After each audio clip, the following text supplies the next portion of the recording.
सभी दोस्तों का आज के अपने इस नए वीडियो में हार्दिक स्वागत करता हूं।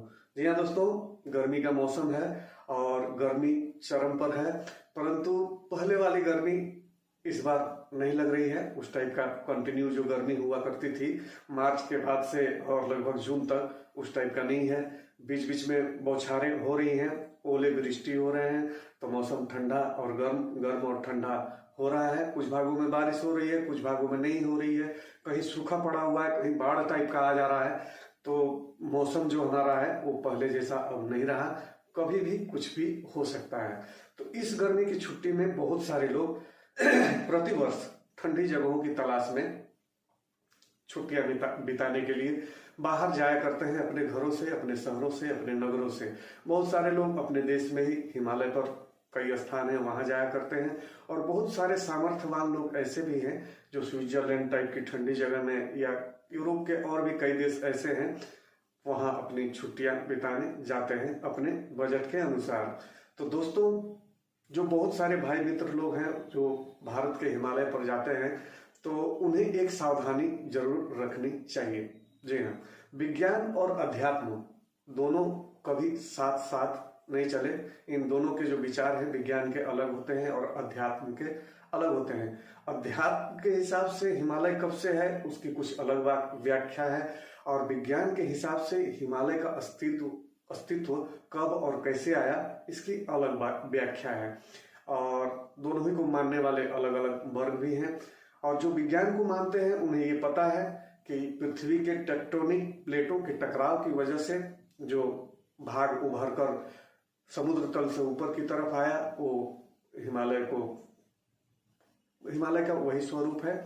और वो बिल्कुल पृथ्वी के अंदरूनी प्लेटों के टकराने की वजह से जो हिस्सा कमजोर था वो ऊपर आया, और वही आज इस धरती का सबसे ऊंचा पहाड़, सबसे विशाल पहाड़ भी है। लंबाई में, चौड़ाई में, ऊंचाई में, हर चीज में दुनिया का सबसे विशाल पर्वत जो है वो हिमालय है, जो हमारे हिस्सों में मिला है, और कई सारे देशों को भी इसके हिस्से प्राप्त हुए हैं। तो ये हमेशा से स्थिर नहीं रहता है दोस्तों, हमेशा मतलब कि अडिग नहीं रहता है, ये चलता रहता है। जी हाँ, ये गतिमान है आज भी। ये कहीं आप अगर हिमालय पर जाएं तो कभी कभी आपको भुर भुर भुर भुर, फिर भड़ भड़ भड़ भड़, तो धड़ाम से कुछ लैंडस्लाइड या वो हैवेलॉन्च टाइप की जो होती है, जो हिमस्खलन हो जाता है उस टाइप का, तो ये हमेशा से चलता ही रहता है। और हिमालय के ज्यादातर हिस्से जो हैं वो भूकंप वाले क्षेत्रों में से आते हैं। जी हाँ, और अब छुट्टियों में अगर हिमालय का रुख करते हैं तो थोड़ी सावधानी जरूर बरत लें। मौसम का पूर्वानुमान जान लें, समझ लें, उसके बाद उस तरफ अपना कदम आगे बढ़ाएं। और जैसा कि पिछले साल भी आप देख सके सिक्किम में कुछ ऐसा ही हुआ था।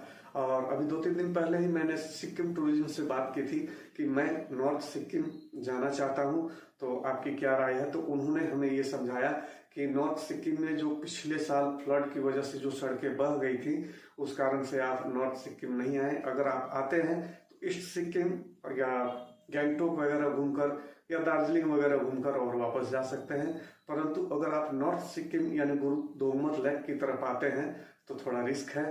तो बाकी आपके जिम्मे है, आप आना चाहें तो आ सकते हैं, लेकिन हमारी यही सलाह है कि इस मौसम में ना आए, खास करके मानसूनी सीजन में।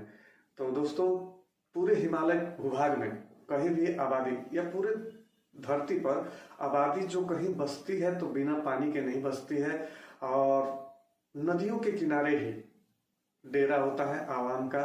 बस्तियां, घर द्वार, लोग जो भी आपको मिलेंगे वो ज्यादातर नदियों के किनारे ही मिलेंगे। खास करके हिमालय पर नदी घाटियों पे ही सड़कें मिलेंगी, नदी घाटियों पे ही शहर मिलेंगे। और अचानक हुई वर्षा की वजह से, जैसा कि आप उत्तरांचल में देख चुके हैं, हिमाचल में देख चुके हैं कि बादल फटने से कितने विनाशकारी बाढ़ आए, कितने भूस्खलन हुए, उस टाइप का कुछ हो जाता है। रास्ते बंद हो जाते हैं, आपको रेस्क्यू करके निकालना पड़ता है, तो आपकी जो छुट्टियां हैं वो बर्बाद ना हो जाए। इसलिए मौसम का पूर्वानुमान रखकर, पता कर और तब अपने घर से, अपने परिवार, अपने बच्चों के साथ बाहर निकले छुट्टियां मनाने के लिए। चलिए दोस्तों, आज के वीडियो में मुझे आप सबों से इतना ही कहना था। और मेरे कोई भी वीडियोज अगर आप सबों को किसी भी कारण से अच्छे लगते हो तो प्लीज मेरे इस चैनल को सब्सक्राइब जरूर कर लीजिएगा। बातें अच्छी लगती हो, थोड़ी बहुत भी सच्ची लगती हो तो मेरे इस आज के वीडियो को भी लाइक कर दीजिएगा। और धन्यवाद मुझे सुनने के लिए और मेरे इस वीडियो में अभी तक मेरे साथ बने रहने के लिए।